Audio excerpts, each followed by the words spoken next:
There is this constant sentiment that this Bulls team, after all of the offseason moves that they made, is going to be bad. And I think bad would be an understatement. Really, the media, not just the media, but NBA fans in general, if you take a peek at NBA Twitter, but this sentiment that the Bulls defense is going to be trash, lousy, abysmal, whatever adjective you want to use. But the belief is, although yes, the Bulls have improved their roster and they will be a strong team offensively, but they're going to suck on defense, and it's why most national media outlets have the Bulls anywhere from 8th to 11th in the East, which is ridiculous in and of itself, but we'll save that for another day.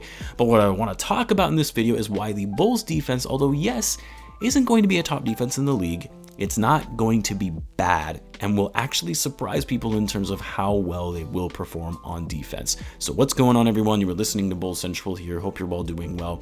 Really quick, guys, I've been getting a lot of feedback on the new music that I added, and I was already kind of hesitant to add it anyway. And I think even for myself, I'm still not 100% sold on it. It does seem a little bit odd because I've been using the same music ever since starting the channel. So based on your guys' feedback, I am going to switch it up a bit, depending on whether the video is more of an analytical video versus maybe more of a hype video. So just be aware of that. That's why I've gone back to the old music, and I will switch it up from time to time.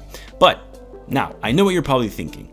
Dude, why are we even entertaining the national sports media? We already know their credibility has slowly gone down the hill over the years. Who cares what they say about the Bulls defense? Well, it's not just the national media who have been making these claims, but also a lot of fans and even Bulls fans who have been making these claims as well. And after doing a little bit of research into the Bulls defense further, there were some surprising things that I found I feel a lot of people are overlooking, and if they understood what I'm about to share, they would see things differently, and we could maybe, just maybe, put this ridiculous notion that the Bulls will be horrible on defense, one of the worst in the league, putting that to bed. Now, it's important to note that last season, the Bulls were not a good defensive team. I think we can all agree on that, but it was by no means one of the worst teams in the league.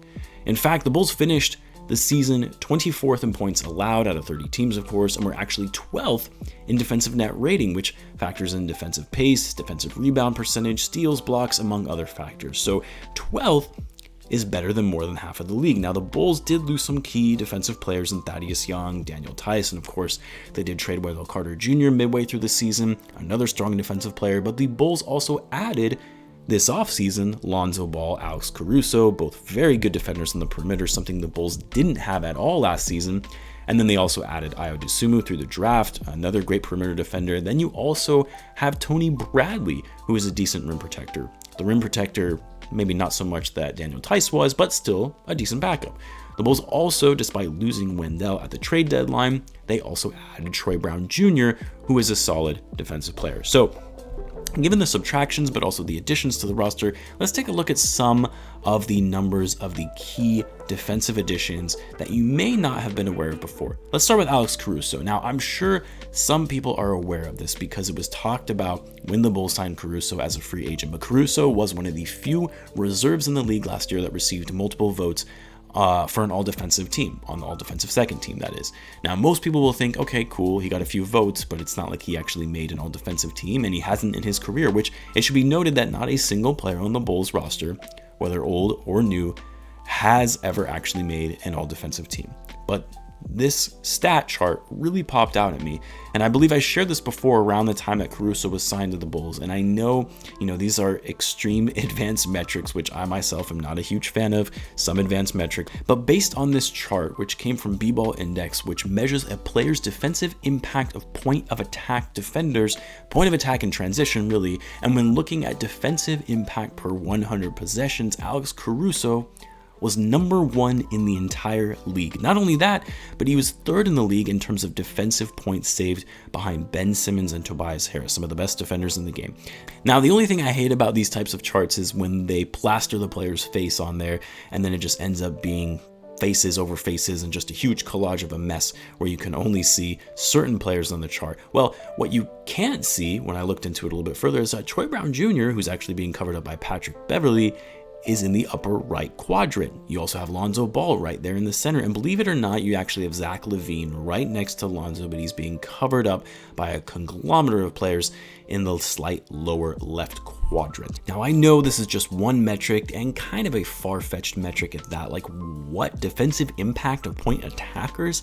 Well, aside from that, Alex Caruso was 26th in the league in overall defensive net rating, which measures the rate of steals, blocks, defensive rebounds, initiating opponent turnovers. Caruso finished 26th, ahead of guys like Clint Capella, Giannis, Miles Turner, JaVale McGee, all very well-known defensive players. Caruso was top 35 in the league in terms of steals per 100 possessions, top 40 in steals per 48 minutes. He's one of the top 15 players in the league in terms of forcing turnovers against their opponent. And above all, which you guys know I value most, the thing that doesn't show up in the stat sheet is his hustle, his grit on the defensive end, fighting for those loose balls. That, to me, is more valuable than all these advanced metrics, because I've seen Caruso play, and he's the type of player this Bulls team needs in terms of energizing the rest of the team to show that hustle and effort on the defensive end for every possession. Now, I talked about this briefly in my last video when discussing the Lauri Markkanen situation, but when you actually look at the Bulls' second unit, it is pretty stacked in terms of their defensive strength, almost to the point where it could be seen as a bit unbalanced in terms of the heavy offense on the starting lineup versus the heavy defense off the bench. You've got Caruso, who we just talked about, and what he brings on defense. You've got him coming off the bench either at the point or at the 2. You've got Coby White, who isn't really a good defender, but a great scoring piece. You have Ayo Dosunmu, who is a great defender, at least he was in college, and on top of that was a great defender, one of the top defenders in summer league play. Now, we still don't know how much run he's actually going to get in the rotation because he's going to be competing for minutes against Caruso and Coby White. But then you also have Troy Brown Jr. and even potentially Javonte Green, who, by the way, another not so talked about defender and hustle player. For Troy Brown Jr. is also another guy who consistently finished top 50 in the league in the aforementioned statistical categories that I brought up for Caruso, despite not getting as many minutes as some of the top defenders in the league. Troy Brown Jr. is a great defender on the wing. We didn't get to see it much last season on the Bulls since he was injured for most of the year towards the end of the season post-trade deadline, but we saw it when he was on the Wizards, especially in the bubble last postseason. Then you have Tony Bradley, the 23-year-old center who will be coming off the bench behind Vucevic. And what I love about Bradley, aside from the fact that he's a pretty overlooked player in the sense that the Bulls were able to pick him up at his age on a veteran minimum deal, but more so that he's a very solid shot blocker and rim protector. The guy averaged nearly a block a game while averaging only 18 minutes per game, and over blocks per game when you factor in 100 possessions. Not only that, but actually averaging a steal per game per 100 possessions. And he's also one of the top defensive players in terms of defensive rating in the league. So you have a solid defensive foundation in the second unit, a strong scoring piece in Coby White. Then when you look at the starting lineup, obviously you have the big 3 guys in Lavine, DeRozan, and Vucevic, who are elite level scorers, but they're not as strong, I should say, on the defensive end. However, where the Bulls did improve as it relates to their defense, despite the unpopular belief from most, because they're solely focused on the big 3 and their lack of defense, is the addition of Lonzo Ball and what he brings in terms of his perimeter defense, which was non-existent last season when Lavine and Coby were leading the backcourt, or even Lavine and Sato for that short period of time when Sato was starting. I'm not going to say that Lonzo is an elite defender. Maybe he'll get there one day, but one thing that he is incredibly gifted at is guarding the perimeter and then creating turnovers and quickly moving in transition on offense, whether that can be scoring on the break himself or facilitating the offense in transition. And that kind of skill cannot be understated when you talk about defense, because it's not just simply defense alone. It's defense that can instantly lead to offense in transition. And from a player that is great with playmaking in transition is a hard thing to quantify in a stat sheet. Not only that, but are we really going to forget about Patrick Williams? I mean, last year as a rookie, he was tasked with guarding the opposing team's best player on most nights.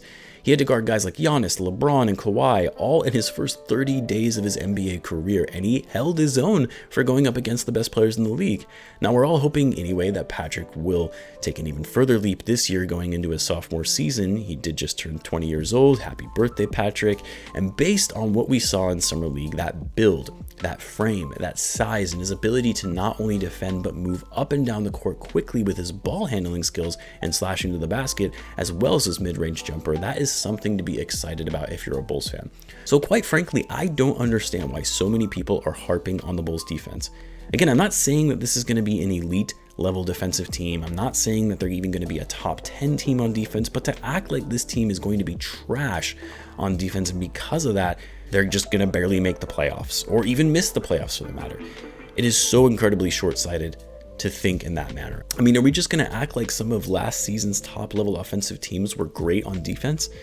When you look at a team like the Milwaukee Bucks, the defending NBA champions, they were the best team on offense last year in terms of points per game, but 22nd in the league in defense. Worse than the Bulls, mind you. Or how about the Brooklyn Nets, a team that was stacked with offensive weapons? They were second in the league ranked on offense last year, yet they were 21st on defense. Or how about the Blazers, 5th on offense, but 23rd on defense? Or even the Washington Wizards, they were an incredible team on offense. They were 3rd in the league in terms of points per game with their 2 great offensive players in Bradley Beal and Russell Westbrook, but they were dead last in the league on defense in terms of points allowed. People act like if you don't have elite level defense in the NBA, your team isn't going to be good. And that just simply isn't true. In fact, you could argue the other side of the token. The Knicks, who were one of the best defensive teams in the league, but then when it came time to perform in the playoffs, they couldn't generate enough offense against a team that was a high-powered offensive team, and not a good defensive team, in the Atlanta Hawks, and they lost to them in the first round in 5 games.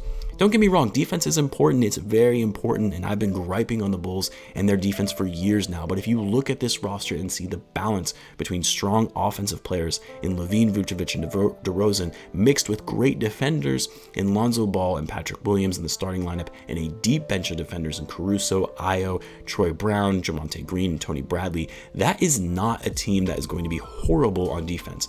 It's not going to be a great team on defense, but again, when you look at some of the best teams from this past season, they also weren't that great on defense either. In fact, they were pretty bad on that end of the court, and they still managed to win a lot of basketball games. Shocking, I know. Anyway, I want to know what you guys think. Do you think the media is blowing the Bulls' lack of defense out of proportion, or maybe you think it is going to be a problem that is going to hold the Bulls back next season? Let me know in the comments. Either way, as always, be sure to subscribe if you're a Bulls fan, as I do post daily Bulls content. Thanks again for tuning in, guys, and I will catch you in the next one.